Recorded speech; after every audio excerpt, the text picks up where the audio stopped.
Hi, my name is Christine G, and we're going to be taking a look at Module 4, Project 1, and just giving you some tips on that. So first of all, you want to go into the learning modules and then skip down to Mod 4. And here you'll have your regular assignments and ZBooks, and then here the Project 1 submission. And we're going to go into the requirements and rubric. So you're going to be using a data set. You want to read through this, look through the rubric, which is down here at the bottom. Here are some useful resources and what to submit. You want to download this Project 1 template, and you're going to be responding to things in here. It's like a paper that you're going to be submitting. Just like in other assignments. So you'll also notice you have documents of report that you're going to be comparing, as well as the real estate county data. You're going to be using that again. And there's information, tutorials on different items here, but we are going to be taking a look at this. You're going to be creating some, first collecting the data, making a scatter plot, and then a histogram. Now I'm going to be using different data, so please do not use the data that I'm using, but I'll be going over some of the things. So creating histograms, so for each of the variables. So we'll just do one for one of the variables. So I'm gonna select the data, and then over here, histogram.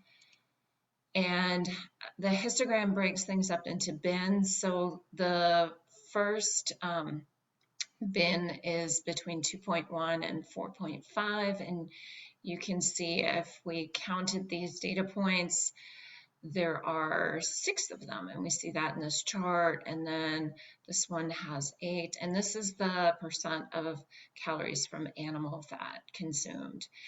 And so this chart to me looks kind of, I don't have as much data as you will have because I only have 19 data points here. So yours will be a better look at the pattern with more of the data. And here, a chart title, you want to make sure you put that in.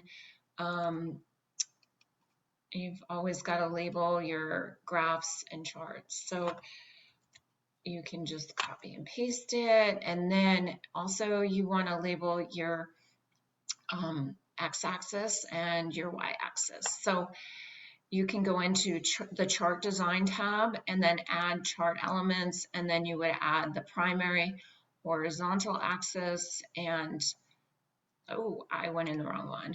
Axis titles, primary horizontal, and then I would put it where it says axis title, and then I would put this title there.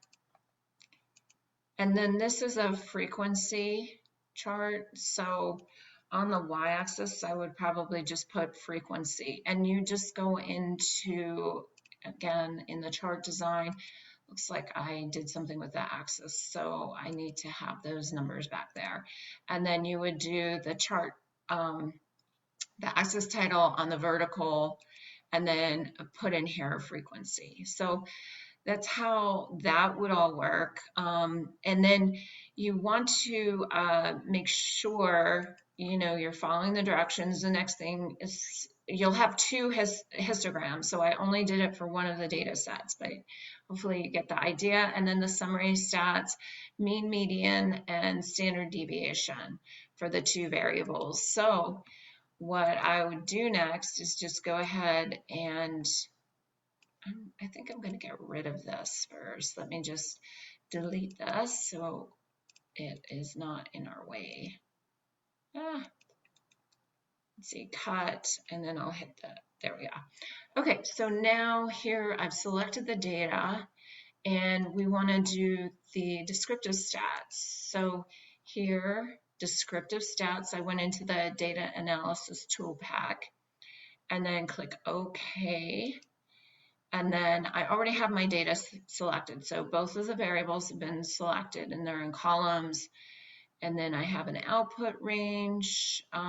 Otherwise, it will go to a new worksheet. So it could set up another sheet, but I'm just gonna, I might change this output because it's way over there and make it closer since I deleted that stuff.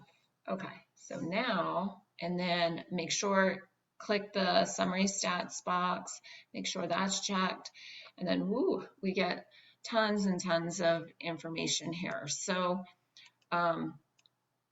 we want to make sure they're asking for the mean, median, and standard deviation. So what I did was I put a little chart. You want to name the different variables, so percent of calories from animal protein, and then heart disease rate per 100,000. So, and then mean, median, and standard deviation. That's what's needed for this section. So then let's go ahead and take a look, and you're going to be talking about it, interpreting the graphs and statistics, and then scatter plot. Previously, there was a scatter plot, but we're going to provide more information, and then finding R, which is the correlation coefficient. So here, what I'm going to do is I'm going to cut this so that we have room.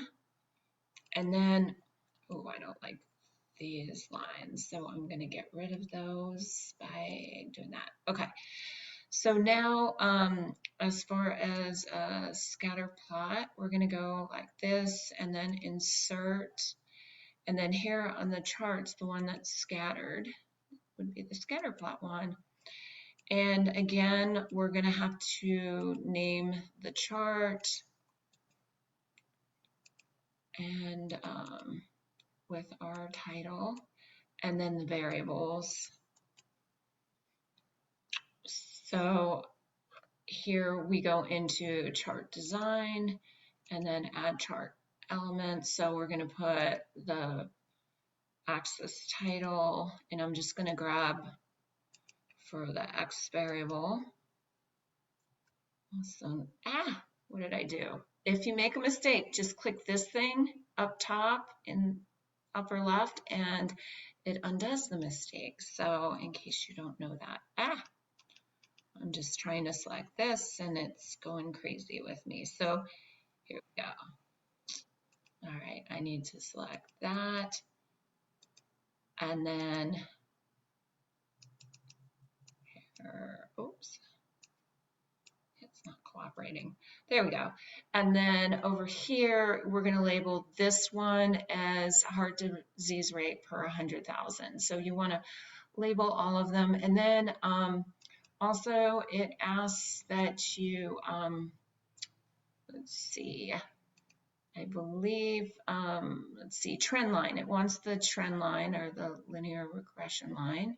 So we got that and it appears magically. So all I did was selected the dots and then I clicked up under the, it goes away if you're not clicked in the chart, by the way, so the chart design. And then I think it also asks for, let's go into more trendline options because we'll also have to do the actual,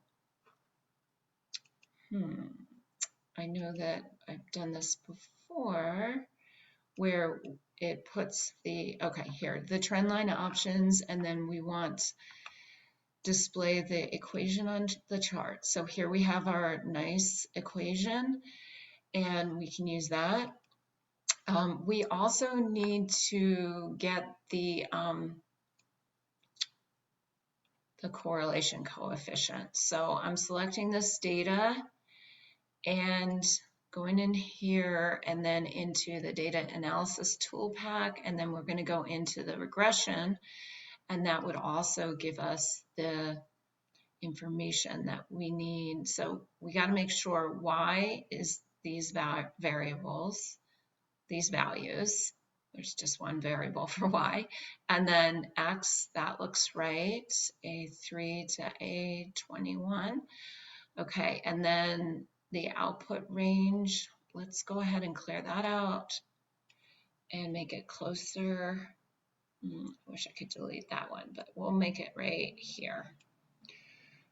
Okay, and then I'm going to click OK, so it will show up there. If you don't do that, it can show up in another sheet, which is fine too.